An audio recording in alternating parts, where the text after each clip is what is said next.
Hello everyone, कैसे हैं आप सब। स्टडी बडीज़ यूट्यूब चैनल में आप सभी बच्चों का एक बार फिर से बहुत बहुत स्वागत है। तो बच्चों, आज हमने एक नया चैप्टर शुरू करने जा रहे हैं जिसका नाम है ऑर्गेनाइजेशन ऑफ डेटा। पिछले चैप्टर को अगर आपने नहीं देखा है तो इसी यूट्यूब चैनल पे मैंने कलेक्शन ऑफ डेटा का चैप्टर कंप्लीट कराया है। 2 पार्ट में वो चैप्टर है, आप उसको ज़रूर देखिए। उसके बाद ये वाला चैप्टर आप देखिए, ठीक है। क्योंकि कुछ टर्म्स ऐसी होती है जो शुरुआती चैप्टर्स होते हैं उनमें यूज़ होती है। फिर जब हम एक नया चैप्टर स्टार्ट करते हैं तो वो टर्म यूज़ होती है, तो उसको हम एक्सप्लेन अगर नहीं कर पाते तो बच्चे कंफ्यूज हो जाते हैं। तो उस कंफ्यूजन से बचने के लिए आपको क्या करना है, लास्ट चैप्टर जो मैंने पढ़ाया है वो आपको ज़रूर देखना है, ठीक है। चलिए स्टार्ट करते हैं चैप्टर ऑर्गेनाइजेशन ऑफ डेटा। देखिए बच्चों, पहले हम इस चैप्टर में बात करेंगे कि रॉ डेटा क्या होता है। Collected information before any analysis or manipulation, they are often very large and cumbersome to handle. जब हम कोई डेटा कलेक्ट करते हैं, ठीक है, उसको एनालाइज नहीं करते और कोई मैनिपुलेशन उसके साथ नहीं करते, तब जो वो डेटा होता है वो एक्चुअली क्या होता है, बहुत लार्ज होता है ना।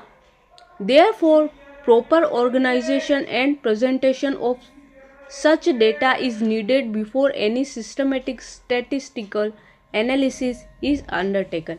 इसके लिए क्या होता है कि प्रॉपर ऑर्गेनाइजेशन और प्रेजेंटेशन रॉ डेटा का ज़रूरी होता है एक सिस्टमेटिकली स्टेटिस्टिकल यूज़ के लिए, ठीक है। कोई भी चीज़ कोई भी डेटा को अगर एनालिसिस करना है तो उसको क्या करना होता है, उसका प्रेजेंटेशन और ऑर्गेनाइजेशन क्या होता है, अच्छा होना चाहिए। मतलब एक प्रॉपर तरीके से होना चाहिए, तभी हम उसको यूज़ कर पाते हैं या वो हमारे काम का डेटा होता है। यहाँ पे आप देख सकते हैं एक डेटा लिया गया है, marks in mathematics obtained by 100 student in an examination, monthly house hold expenditure in rupees on food of 50 house hold. ये जो है ये क्या है, ये आपका रो डेटा है। ये आपका क्या है, रो डेटा है, ठीक है। इसको हम अच्छे तरीके से क्या करेंगे, ऑर्गेनाइजेशन करेंगे, इसका रिप्रेजेंटेशन करेंगे। उसके बाद जब हम इसका एनालिसिस करेंगे तो करेक्ट कैलकुलेशन हमारे सामने आएगी और जो हम ऑब्जर्वेशन चाहते हैं वो हमें मिलेगा। फाइन, चलिए आगे बढ़ेंगे। अब देखिए क्लासिफिकेशन ऑफ डेटा क्या होता है। The raw data is classified in various ways depending on the purpose. They can be grouped according to the time known as chronological classification. हम जो भी डेटा कलेक्ट कर रहे हैं उसका पर्पस क्या है, उसके हिसाब से हम उस डेटा को क्या करते हैं, क्लासिफाइड करते हैं, ठीक है। ग्रुप में वो क्लासिफाइड हो जाता है, अलग अलग ग्रुप में, जिस हिसाब से हमें उस डेटा की ज़रूरत है।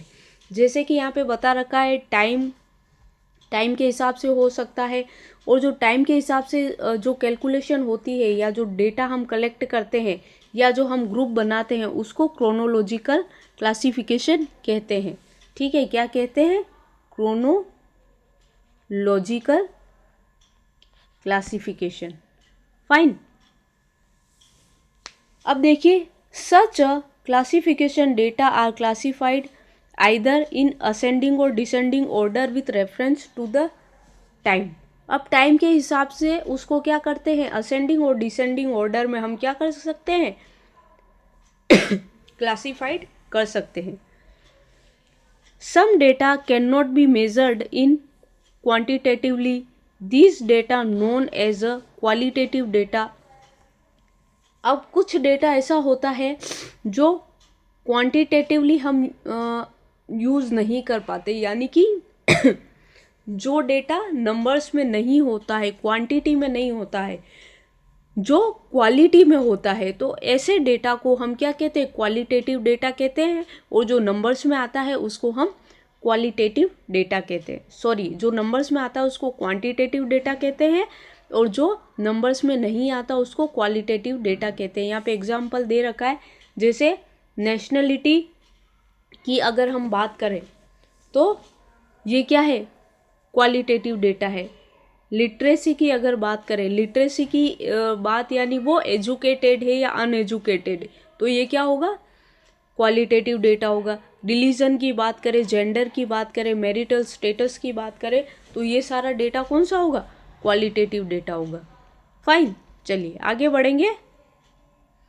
यहाँ पे हम बात करेंगे वेरिएबल की, जिसमें कंटिन्यूस एंड डिस्क्रीट की बात करेंगे। A simple definition of variable which we have read in last chapter does not tell you how it varies. अब लास्ट चैप्टर में हमने वेरिएबल की बात की थी, तो उस चैप्टर में हमने ये नहीं देखा था कि जो ये वेरिएबल है ये अलग अलग कैसे होते हैं, ये वेरी किस प्रकार से करते हैं। ठीक है, variable differ on the basis of specific criterion, they are broadly classified into two type. broadly ये जो वेरिएबल है इनको क्लासिफाइड किया जा सकता है दो पार्ट में, एक है आपका कंटिन्यूस और दूसरा है discrete.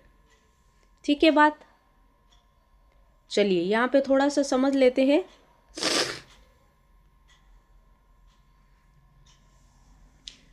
Continuous variable can take any numerical value, it may integral value.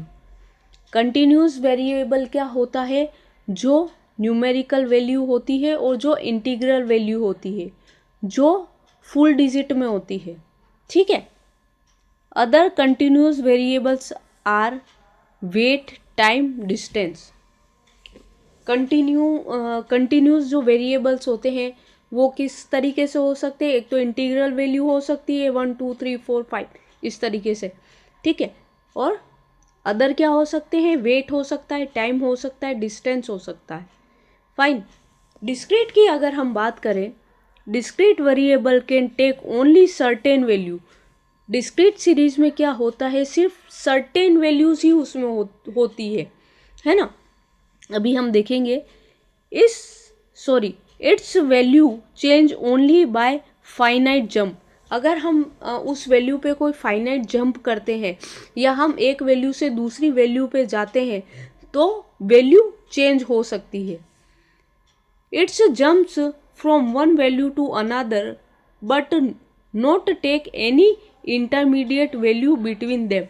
अब इसमें क्या होता है, कोई भी जो इंटरमीडिएट वैल्यू होती है उसको हम कंसीडर नहीं कर सकते, हम सिर्फ वही वैल्यू कंसीडर करते हैं जो सर्टेन है, जो फिक्स्ड है, जिसको हमें ऑब्जर्व करना है। फाइन, देखिए, a variable like number of student in class. ठीक है, एग्जाम्पल दे रखा है, variable like the number of student in class for different classes. Different classes की अगर हम बात करें, ठीक है, नंबर ऑफ स्टूडेंट्स की in class would assume value that are only whole numbers. अब यहाँ पे क्या होगा, यहाँ पे वैल्यूज क्या होगी, होल नंबर्स में ही होगी, है ना। It can not take any fractional value like 0.5 because half of student is observe. अब 0.5 वैल्यू यहाँ पे कंसीडर नहीं की जा सकती क्योंकि ये सर्टेन वैल्यू नहीं है। ठीक है, और 0.5 स्टूडेंट को हम कैसे कंसीडर करेंगे, स्टूडेंट वन क्वांटिटी में ही होगा, या तो 1 होगा, 2 होगा, 3 होगा, इस तरीके से उनकी क्वांटिटी चलेगी, है ना, इस तरीके से उनको काउंट किया जाएगा। ऐसे तो नहीं हो सकता 0.5 फिर 1 फिर 1.5, इस तरीके से तो काउंट नहीं हो सकता। तो ये जो सीरीज होती है इसको क्या कहा जाता है, डिस्क्रीट सीरीज, और ये सर्टेन वैल्यूज को कंसीडर करती है। Fine,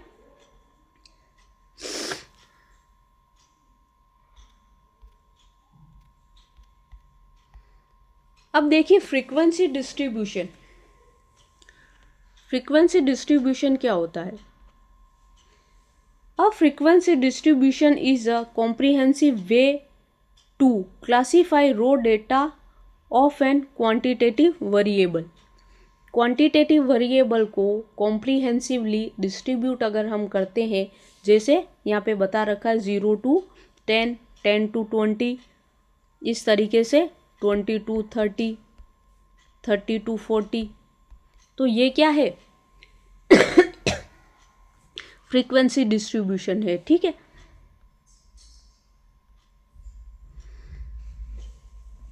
It shows how different value of variable are distributed in different class along with their corresponding class frequency। अब यहाँ पे जैसे ये इसकी बात करें 10 to 20, 20 to 30, 30 to 40, यहाँ पे स्टूडेंट मान लीजिए यहाँ के लिया 4, यहाँ पे लिया 5, यहाँ पे लिया 8, तो ये क्या उसकी फ्रीक्वेंसी की बात कर रहा है कि इसमें की क्या फ्रीक्वेंसी है, इस क्लास में इस क्लास की क्या फ्रीक्वेंसी है और इस क्लास की क्या फ्रीक्वेंसी है, तो ये फ्रीक्वेंसी डिस्ट्रीब्यूशन होता है। फाइन, आगे बढ़ेंगे। In this case we have 10 classes of marks. अगर आप यहाँ पे एक एग्जांपल दे रखा है, जैसे 0 to 10, 10 to 20, और इसी तरीके से 20 to 30, 30 to 40, इस तरीके से 90 to 100 का एक क्लासिफिकेशन दिया हुआ है। The term class frequency means the number of value in a particular class. अब इसमें क्या दे रखा है कि 0 से 10 के बीच में किसके मार्क्स है, 0 से 10 स्टूडेंट जो है उनके कितने मार्क्स है, 10 से 20 स्टूडेंट है उनके कितने मार्क्स है, इस प्रकार से मार्क्स दे रखे हैं। In the class 30 to 40 we find 7 value of marks from the data. ठीक है, अब ये इनकी जो क्लास दे रखी है उनकी फ्रीक्वेंसी दे रखी है ना, तो इस तरीके से इसको फ्रीक्वेंसी डिस्ट्रीब्यूट को कैलकुलेट किया जाता है। Each class in frequency distribution table is bounded by class limit.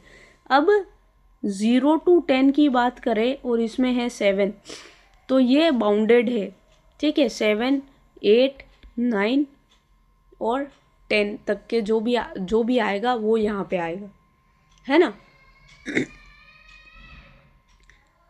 ठीक है। आगे बात करें, class limit are two end of class.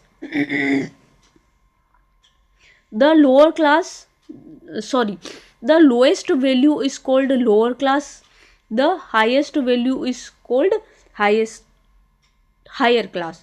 जैसे 10 और 20 की बात करी तो ये तो इसकी होगी लोएस्ट वैल्यू और ये इसकी क्या होगी, हाईएस्ट वैल्यू, ठीक है बात।